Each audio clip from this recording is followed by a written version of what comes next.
আউযু বিল্লাহি মিনাশ শাইতানির রাজিম বিসমিল্লাহির রহমানির রহিম। সম্মানিত সুধী, আসসালামু আলাইকুম ওয়া রাহমাতুল্লাহি ওয়া বারাকাতুহু। তো আলোচনা করব, আপনারা স্ক্রিনেও দেখতে পাচ্ছেন এবং সাম্প্রতিক অবগত আছেন যে বিগত প্রায় ২-৩ সপ্তাহ যাবৎ বাংলাদেশে মাজার ভাঙার একটা হিড়িক পড়ে গেছে। তো ওইদিন দেখলাম একজন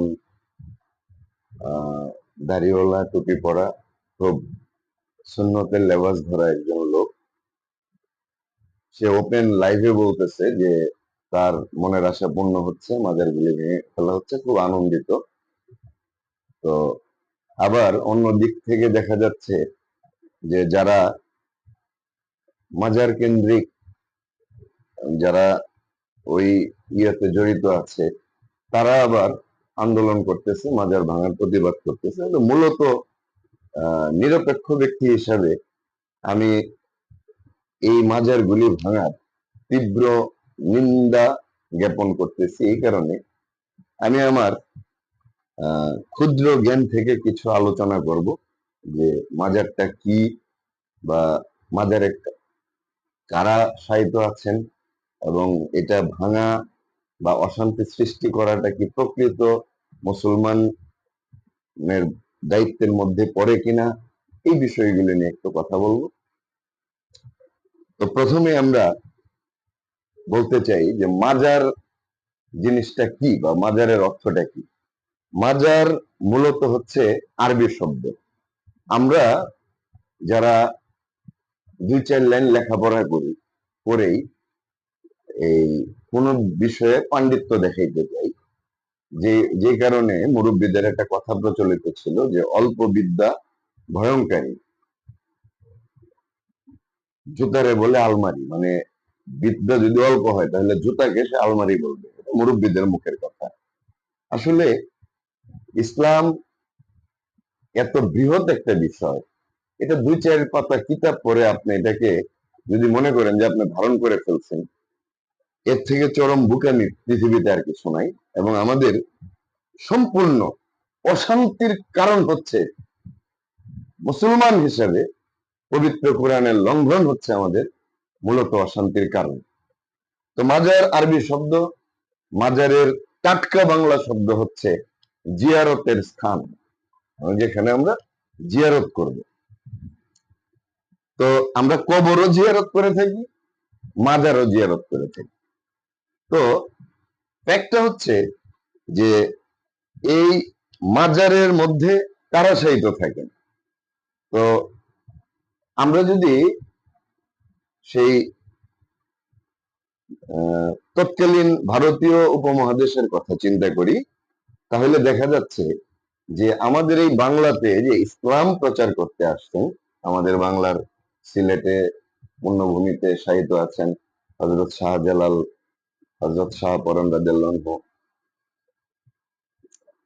তো তাদেরকে বলা হতো আল্লাহর ওলি।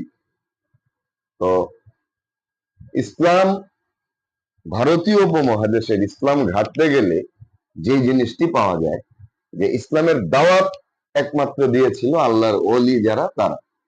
যেমন ভারতে এখনো আছেন খাজা মাইনুদ্দিন চিশতি। তো উনি যে পরিমাণ হিন্দুকে বা অন্য ধর্মের ব্যক্তিকে মুসলমান করেছেন, এটা অনেকের পক্ষে কল্পনা করা অসম্ভব। তা আমাদের বাংলাতেও অলিয়া উলিয়ার হাত ধরেই আপনার ইসলাম প্রচারিত হয়েছে, এবং এই অলিয়া উলিয়ারা যেখানে শায়িত থাকেন সেই জায়গাটিকে বলা হয় মাজার। এখন ওয়ালি শব্দের অর্থ কি? ওলি হচ্ছে বন্ধু, মুরব্বী, অথবা আপনার দায়িত্বপ্রাপ্ত, অথবা সাহায্যকারী, এই অর্থে ব্যবহার করা হয়। তার মানে হচ্ছে অলি আল্লাহ শব্দের অর্থ হচ্ছে আল্লাহর বন্ধু, অথবা আমরা বলতে পারি মুরব্বী।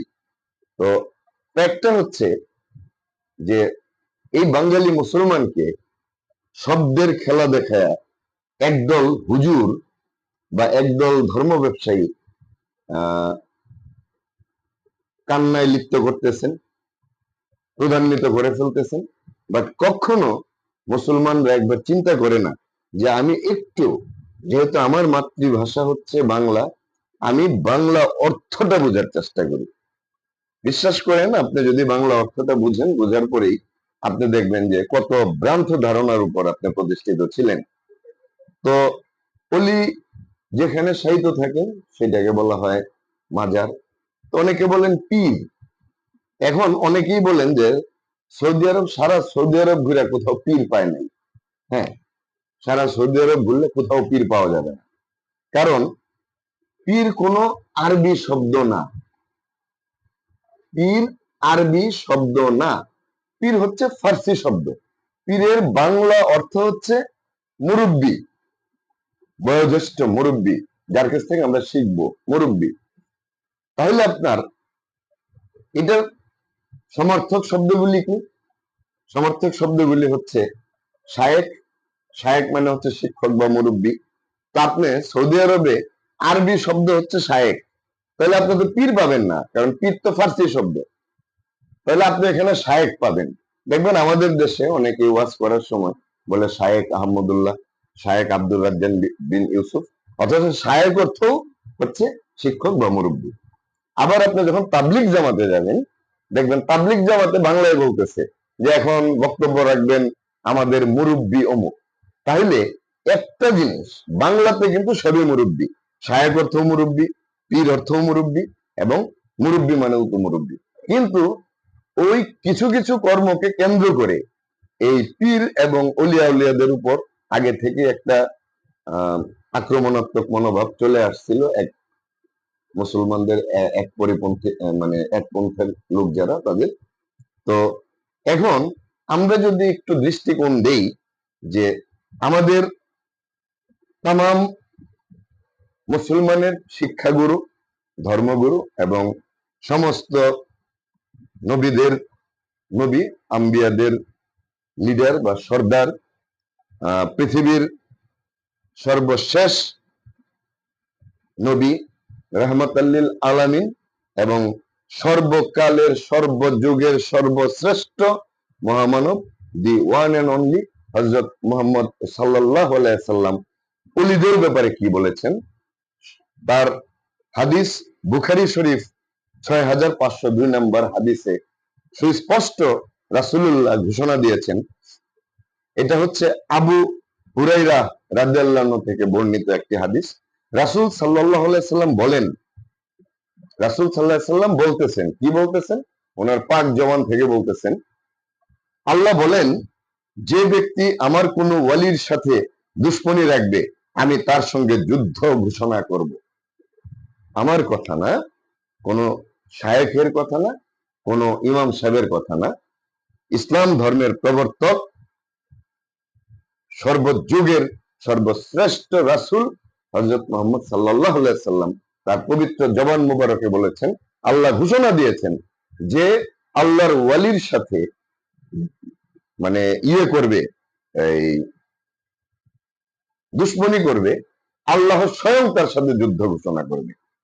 তাহলে এই মাজারে শায়িত আছেন আল্লাহর ওয়ালি তারা। তাহলে যখনই আপনি মাজার ভাঙতেছেন, তাদের সাথে দুশমনি করতেছেন, তো রাসূলুল্লাহর হাদিস অনুসারে আল্লাহ তাআলা আপনার বিরুদ্ধে যুদ্ধ ঘোষণা করবে। তাই যারা সুফিজমে বিশ্বাস করেন বা আধ্যাত্মিকতায় বিশ্বাস করেন, ইসলামের মারফতে বিশ্বাস করেন, এলমে মারফত যার মধ্যে আছে, তারা কখনো লাঠি সুটা নিয়ে কোনো মসজিদও ভাঙতে যাবে না, মাদ্রাসা ভাঙতে যাবে না, কোথাও যাবে না। তারা তারা একাগ্র চিত্তে পড়ে থাকবে রাসূল পাক সাল্লাল্লাহু আলাইহি সাল্লাম কি ফয়সালা দিয়ে গেছেন সেটার উপরে।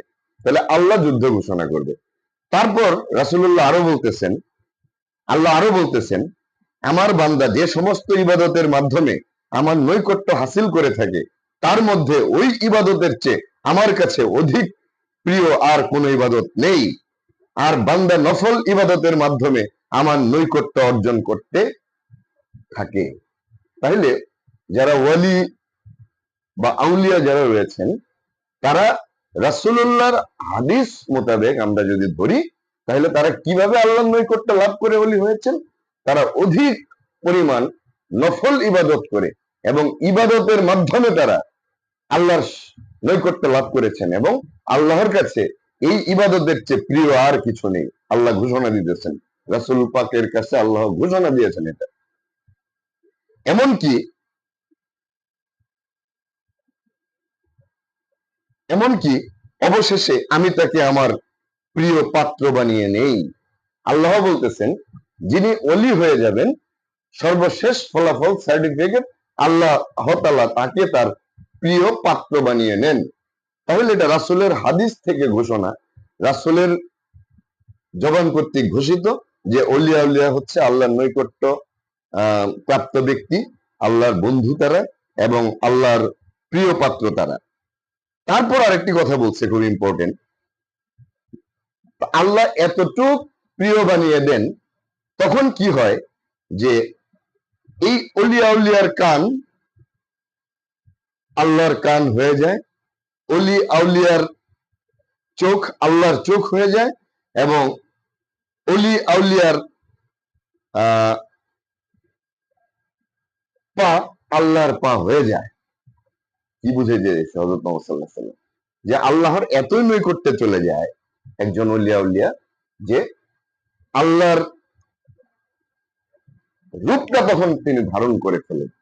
আর সেই অলিয়া উলিয়া যে মাজারে শায়িত, সেই মাজার ভেঙে সমাজের মধ্যে যে আজকে আপনারা ফিতনা ফাসাদ সৃষ্টি করতে যাচ্ছেন, আমি আপনাদের বিবেকের কাছে আমি প্রশ্ন রাখলাম যে এই কাজটা কতটুকু যুক্তিসঙ্গত, এবং রাসূলুল্লাহর যতগুলি আগাম ভবিষ্যৎবাণী দিয়ে গিয়েছেন, একটা আগাম ভবিষ্যৎবাণী মিথ্যায় পরিণত হয় নাই।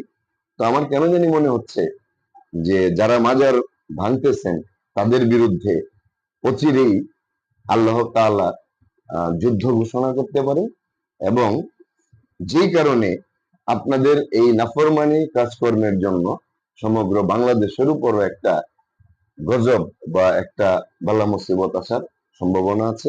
তাই আমি বিনয়ের সঙ্গে আমি অনুরোধ করে বলবো যে রাসূল পাক সাল্লাল্লাহু আলাইহি সাল্লামের যে আদর্শ, যেটাকে বলা হয় সুন্নাহ, আদর্শটাকে হৃদয়ে ধারণ করেন, আর এক্সটার্নাল বাহ্যিক যে বিষয়গুলি, এইগুলি ধারণ করে কখনো প্রকৃত মুসলমান হইতে পারবেন না।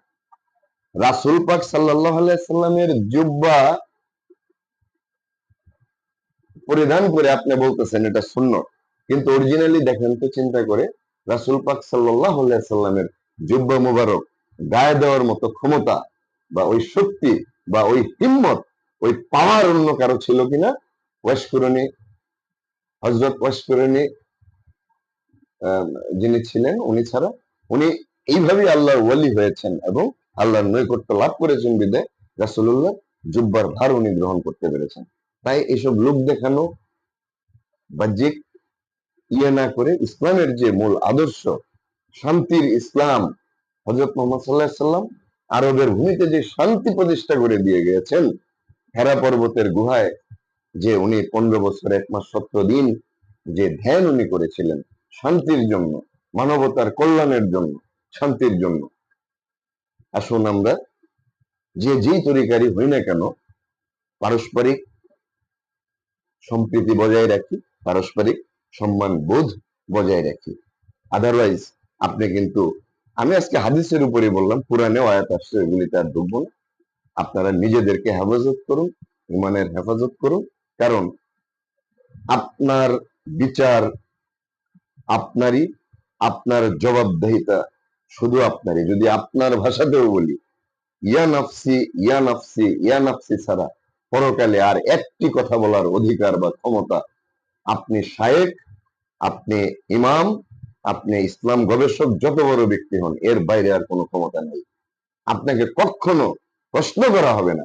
আজকে যারা উস্কানি দিয়েছেন যেসব হুজুররা, আমি আপনার সাথে চ্যালেঞ্জে আসলাম, 1000 কোটি টাকা চ্যালেঞ্জ। আপনাকে কখনো হাসরের মাঠে আমার কৃতকর্মের জন্য দাঁড়িয়ে বলা হবে না যে শায়েখ অমুক, শায়েখ আব্দুর রাজ্জাক বিন ইউসুফ, বলেন তো বিল্লাল হোসেন জুয়েল কি করছিল? আপনি বাবা আপনার জবাব দিয়ে কুল পাবেন না। সো সমাজে শান্তি প্রতিষ্ঠা করেন, পরকালের ভয় করেন সবাই।